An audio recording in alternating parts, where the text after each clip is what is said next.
Il Centro Studi Piemontesi ha aderito al Comitato Nazionale per i 150 anni dalla nascita di Luigi Einaudi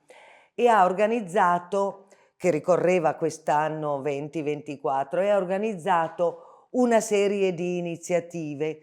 Intanto una conferenza in sede con Mario De Aglio, un articolo in Studi Piemontesi di Rosanna Roccia su Luigi Einaudi, presidente della Commissione Nazionale per la pubblicazione dei carteggi del Conte Cavour, e due mostre che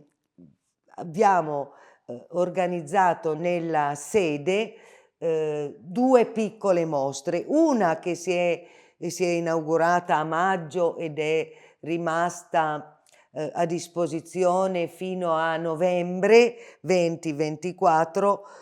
su Luigi Einaudi e la filatelia, cioè abbiamo esposto tutti i francobolli, le buste, buste primo giorno, interni postali dedicati alla figura di Luigi Einaudi. E invece sarà visibile fino a marzo 2025 questa piccola mostra che abbiamo intitolato Luigi Einaudi Piemontese, con documenti, fotografie, lettere dal Fondo Renzo Gandolfo dell'archivio del Centro Studi Piemontesi. Nella prima vetrinetta abbiamo esposto un librino, una plaquette che Renzo Gandolfo ha curato nel 1964 per i 90 anni dalla nascita di Luigi Einaudi. Era una edizione rara, fuori commercio, e proprio per il 150esimo il Centro Studi Piemontesi l'ha ripubblicata in una edizione anastatica con alcuni testi che l'hanno accompagnata ed è disponibile così al pubblico. Poi, sempre per i rapporti tra Luigi Einaudi e Renzo Gandolfo, troviamo una lettera di Einaudi del 2 giugno 1955 che scrive a Gandolfo dettando una specie di ritratto, di ricordo di Marcello Soleri, e abbiamo anche due foto dell'inaugurazione del busto di Marcello Soleri, che è stato il primo presidente della famiglia piemontesa di Roma. Il busto è opera di Pietro Canonica e si trova tuttora presso la sede del Ministero del Tesoro, e all'inaugurazione c'era il presidente Einaudi, De Gasperi e varie altre personalità che si vedono nelle fotografie. Per quanto riguarda le altre raccolte fotografiche, abbiamo dedicato una vetrinetta perché forse nessuno sa che Luigi Einaudi è stato presidente della famiglia piemontesa di Roma per poco tempo, perché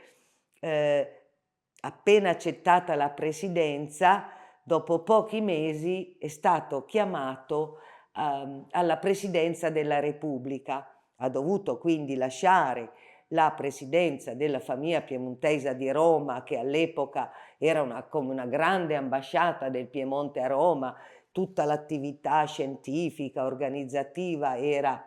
sotto la regia di Renzo Gandolfo, però ne conservò sempre la presidenza onoraria. Qui abbiamo alcune fotografie della visita che Luigi Einaudi fa da presidente della Repubblica alla nuova sede della famiglia piemontesa di Roma